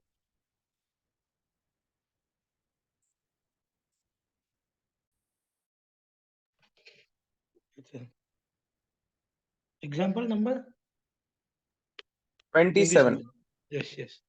Form SH9 filed by a listed company, Rainbow Sports Limited, with registrar as well as SEBI, stating Board of Directors has made a full inquiry into the affairs of the company and have found that it is capable of meeting all its liabilities and will not be rendered insolvent for a period of 6 months from the date of declaration. Declaration was duly signed by 3 directors, none of them being the MD, as MD is out of country to attend FIFA World Cup event in Qatar, being one of the sponsors.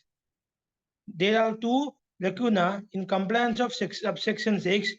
First being declaration shall be for a period of 12 months. Secondly, if managing director is appointed, then he shall sign the declaration of solvency. I think I told you both the points in the above discussion, that if you have a managing director, then the MD has to sign. Okay, so he can't play football with Ronaldo. Okay, sorry, he is not playing football. He was watching football. So he went to Qatar to watch the FIFA World Cup, which is not allowed. If you are MD, your responsibilities are more than anything else. And nowadays, sir, digital signature concept is there. Why? Even you may be in Qatar, or you may be in Kuwait, or you may be in Balochistan. Okay, any part of the world, you can sign by digital signature. You can approve the SH9 form. So why you need to give the excuse that I'm not available, I'm in Qatar? So MD has to sign because MD has been appointed by the company. Yeah, if no MD was appointed, then 2 directors, board of director can sign. Normal director, whole-time director can sign. But if MD is available, MD has to sign. MD cannot go and watch FIFA World Cup. Or while watching FIFA World Cup also, he can sign. He can open his laptop and put the digital signature. And another lacuna is that the question is saying 6 months. The company is giving a declaration of solvency period for 6 months. Okay, that is also not allowed, because tell me, how much time you should remain solvent after you file the declaration of solvency? How much time you should remain solvent and must not be rendered insolvent? 6 months or 12 months? Yes, 12 months. Ramesh, very good. Yes, Shashank, 12 months. So 12 months is the correct answer.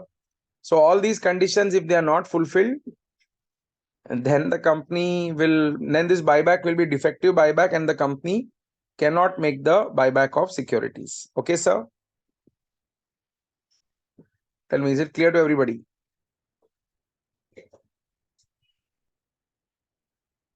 And tell me, every buyback shall be completed within how many months?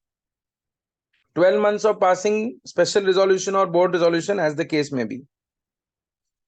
And tell me, this 12 months of passing, why they are writing board resolution and special resolution, as the case may be? Why both conditions they are writing? Or special resolution or board? Because board resolution will be passed if it is less than equal to 10% buyback. Yeah, either can be passed, correct. And if it is greater than 10% buyback, then but less than equal to 25%, then we will pass a special resolution. Are you correct or not? Then if you come to the subsection number 7, it says that the shares will be physically destroyed, extinguished, once the buyback gets over within 7 days of the last completion of buyback. And the cooling off period will be how much, sir? Cooling off period will be how much? After the one buyback gets over, the next buyback cannot be made. The next fresh issue cannot be made for 6 months period. Okay. But this cooling off period of 6 months is not applicable in case of bonus issue or discharging any obligation, like conversion of warrant, stock option scheme, sweat equity, conversion of preference or debenture into equity. These all can be made. The restriction of 6 months only applies in case of fresh issues. And then the company has to appoint a company secretary, who will maintain a register of SH10 form, which is a buyback register. It will contain the details such as securities bought back, consideration paid, date of cancellation of the shares. Do you know that the other name of buyback is reduction of share capital? Buyback is also called as reduction of share capital. So it is called cancellation of shares. The date when the shares were destroyed, physically extinguished, and such other particulars as may be prescribed. And then you have to file SH11 form, that is called a return of buyback, with the ROC, with a copy to the SEBI within 30 days of completion of buyback, SH11 form. And it will contain all the details that how the company has completed the buyback and all the necessary fees. And then if the company commits a default, then subsection 11 further states that there is a fine of minimum 1 lakh rupees to maximum 3 lakh rupees on the company. And the same fine is also applicable on the officer of the company who have defaulted. Minimum 1 lakh, maximum 3 lakh. Please underline, minimum 1, maximum 3.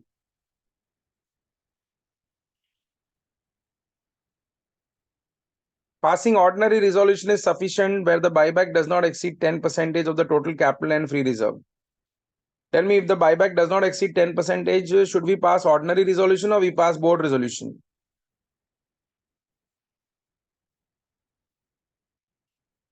Ordinary resolution or board resolution? We will pass a board resolution, correct or not? Tell me, is the buyback provision clear to everybody? Section 68. Section 68 and 63 were the most important sections. Yes, sir. Perfect. So whatever chapters I am discussing, are you revising it on a daily basis? Will you do the revision? Whenever you get time, please spend time on revising company law, because law is a subject where you need to have the command over the language. Okay. These technical words, you have to comprehend them and do writing practice of case studies. Okay, sir. So I think today we had a major discussion on share capital chapter. And there is one more lecture in which I will be discussing some other topics, and we'll discuss about auditing importance, how to study, etc. So I hope the lecture is beneficial to you, and I will meet you once again in the next class. Please keep on studying. Have a nice day. And let's conclude the class. Thank you so much. And bye-bye, everybody. Thank you so much. Bye, sir. Bye, bye. Bye. Thank you. Bye-bye, Srinidhi. Bye. Bye, Shushmita. Thank you. Chetra, thank you. Everybody, Pujita, Rashmita, Sonia, thank you. Pratiksha, bye. Thank you. Thank you so much. Thank you.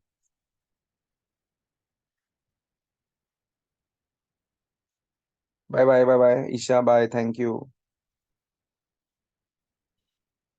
Thank you so much.